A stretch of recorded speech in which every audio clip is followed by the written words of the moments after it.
Maintenant, c'était une demande de la comédienne Judith Godrèche, fer de lance du mouvement MeToo dans le cinéma. La commission d'enquête sur les violences sexistes et sexuelles dans le cinéma est lancée. Son périmètre a été élargi à l'audiovisuel, au spectacle vivant, à la mode et à la publicité. Les premières auditions débutent cette semaine, mercredi à l'Assemblée nationale, en plein Festival de Cannes. Francesca Pasquini, bonjour. Bonjour. Et merci d'être avec nous ce matin sur Sud Radio. Vous êtes député, les écologistes de Hauts-de-Seine. Vous êtes donc rapporteur de cette commission d'enquête. On va en parler dans un instant, mais d'abord c'est lié. Rachida Dati qui semble vous avoir un petit peu devancé dans vos travaux, puisque depuis Cannes, la ministre de la Culture a annoncé qu'un responsable enfant sera obligatoire dès cet été sur chaque tournage avec des mineurs. Ce sera une condition pour toucher des aides publiques, a-t-elle déclaré. Comment réagissez-vous déjà à cette annonce de la ministre de la Culture ?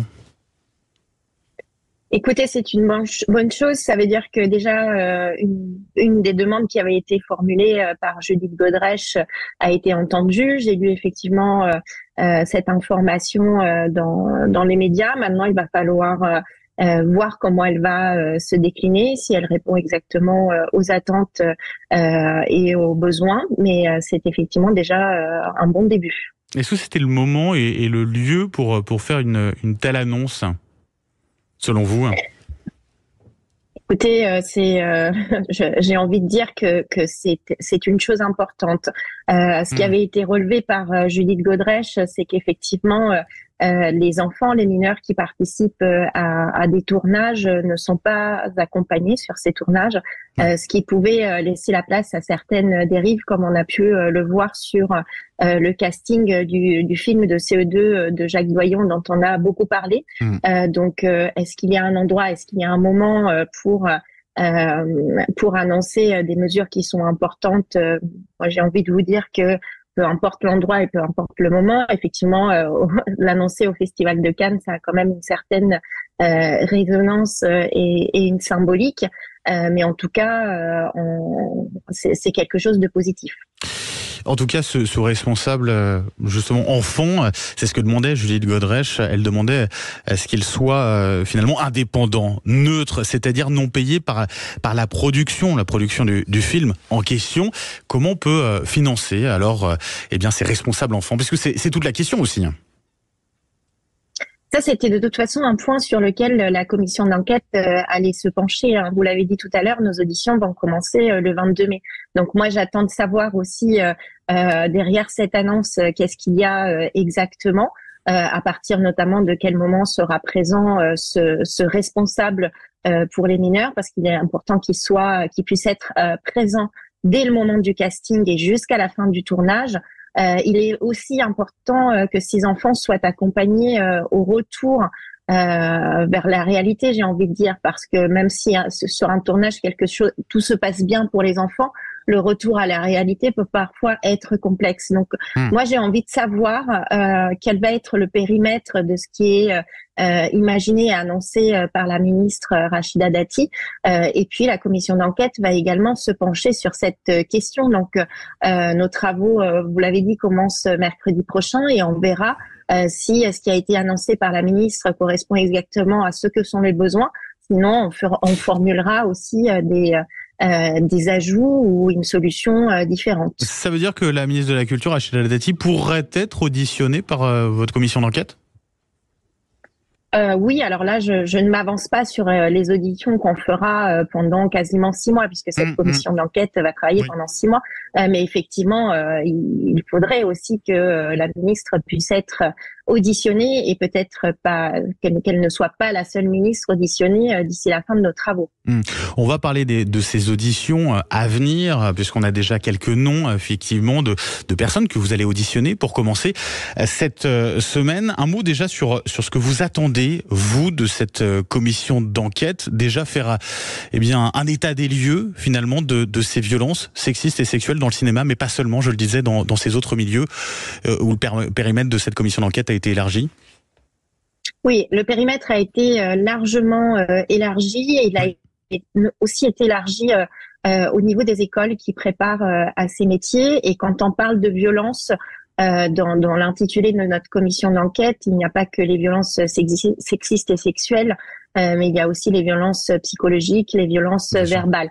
Donc effectivement, il va falloir faire un état des lieux de tout ce qui a été décrit dans les nombreux témoignages, et pas seulement celui de Judith Godrèche. Nous, ce qu'on souhaite, c'est identifier les mécanismes, peut-être les zones de non-droit, ou en tout cas les zones des défaillances qui permettent que ces violences puissent se perpétrer depuis de nombreuses années, et ensuite formuler des recommandations qui peuvent être de l'ordre du législatif, donc peut-être dans le cadre du droit du travail, mais ça peut être aussi des recommandations de bon sens qu'on pourra formuler et qui s'adresseront à l'industrie du cinéma, mais pas que.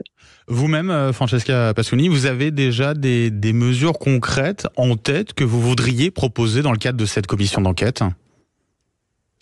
Écoutez, des mesures concrètes, celle de l'accompagnement des mineurs en était une, mais effectivement, il va falloir aussi que, comme on parlait tout à l'heure de casting, que ce moment, par exemple, du casting où on a pu avoir beaucoup de retours, puisse être aussi un moment qui ne soit plus un moment de non-droit, une sorte de zone de flou.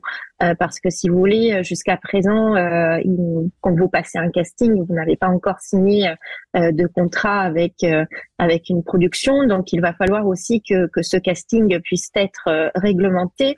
Il faut aussi qu'il puisse y avoir des personnes qui soient présentes dès ce moment-là, dès ce moment du casting, quand il y a des scènes, par exemple, d'intimité qui sont tournées par des acteurs ou des actrices majeures, qui puissent être présents dès ce moment du casting et pas que sur les tournages. Jusqu'à présent, il y a quelques figures qui y travaillent, mais ça n'est pas encore élargi à tous les moments où il y a des scènes d'intimité. Et puis il y a aussi des référents harcèlement qui doivent être généralisés à mon sens, et pour lesquels en fait on va se pencher par rapport à la formation, parce que ça nous semble être quand même une formation qui en l'état est peut-être faible, mais il faudrait aussi surtout que ça puisse être des personnes peut-être qui viennent de l'extérieur et qui soient pas aussi liées au tournage, ou en tout cas sous le même contrat que les acteurs ou les actrices qui sont censés défendre en cas de problème. Financé par le contribuable, ça peut, c'est une hypothèse envisagée?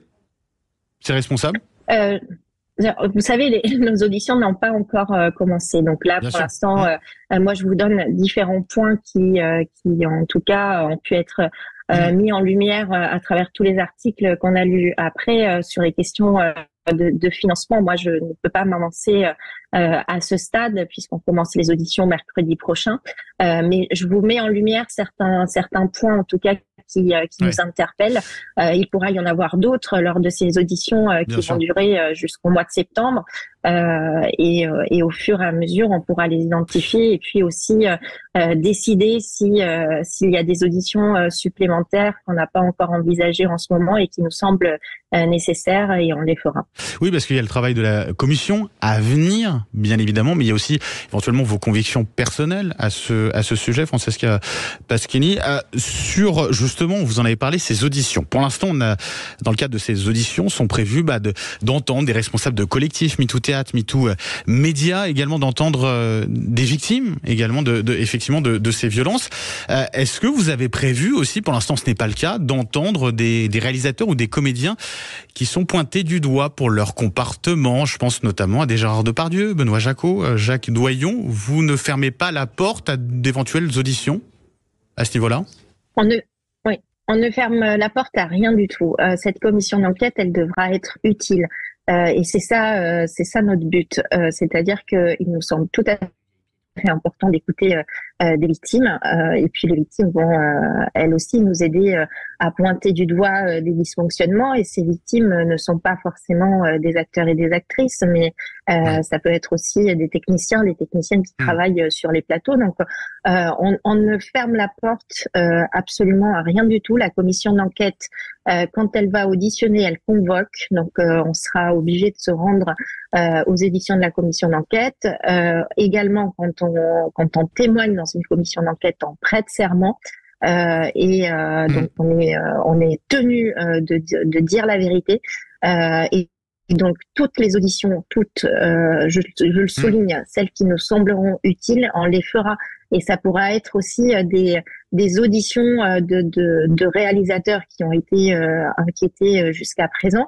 On a juste une seule restriction, c'est-à-dire qu'on ne pourra pas les auditionner sur le périmètre d'une enquête qui est en cours, mais on pourra le faire sur tout le reste. Et donc, votre conviction personnelle, en tout cas, vous êtes favorable éventuellement à ce qu'il puisse y avoir de telles auditions ? À titre personnel, je le suis. Maintenant, ça se discutera avec les autres membres de la commission d'enquête. Un mot pour terminer, Francesca Paschini. Vous avez aussi, au-delà de cette commission d'enquête, déposé une proposition de loi pour lever la prescription pour les enfants victimes de viol. Ils pourront porter plainte, dans ce cas-là, contre leurs agresseurs sans limite de temps. On en est où de ce texte aujourd'hui ? Alors, ce texte aujourd'hui est issu de l'une des recommandations de la Ciivise, qui a travaillé pendant 3 ans sur la question. Elle a formulé plusieurs recommandations dans celle-ci. Moi, je porte cette proposition de loi qui, à l'heure actuelle, est co-signée par 36 députés de groupes politiques différents, ce qui me laisse quand même bon espoir de voir les signatures augmenter au fil du temps.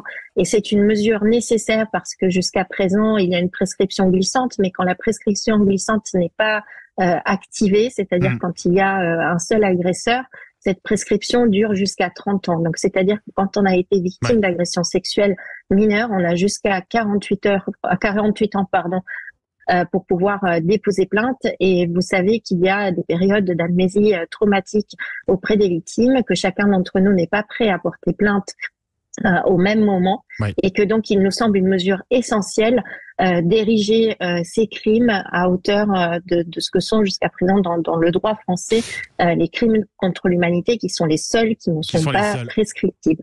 Proposition de loi, en un mot, qui sera proposée quand, qui sera étudiée quand à l'Assemblée ? Ça, on ne le sait pas. La proposition de loi, elle a été déposée. Maintenant, il va falloir convaincre un maximum de collègues pour que cette proposition de loi puisse être discutée à l'Assemblée nationale. Mais pour l'instant, on n'a pas encore de date. Merci beaucoup, Francesca Paschini, députée écologiste de Hauts-de-Seine, rapporteure donc de cette commission d'enquête sur toutes les violences dans le cinéma, l'audiovisuel, le spectacle vivant, la publicité et la mode. Merci d'avoir été avec nous ce matin sur Sud Radio. Premières auditions donc ce mercredi.